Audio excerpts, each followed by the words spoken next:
काय पाहतेस गया? लहानपणी आईकडून तुकोबा महाराज, नामदेव महाराज ज्ञानोबा माऊलींच्या गोष्टी ऐकल्या होत्या. त्यात नेहमी वर्णन असायचं. देवाकडे कितीही बघितलं ना तरी भूक नाही भागत.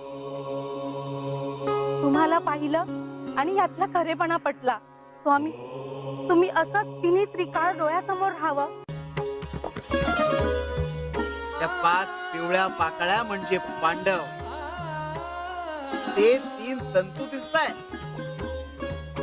ते 3 तंतू म्हणजे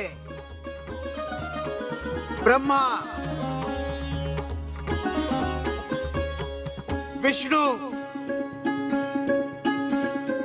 महेश, अर्थात आम्ही.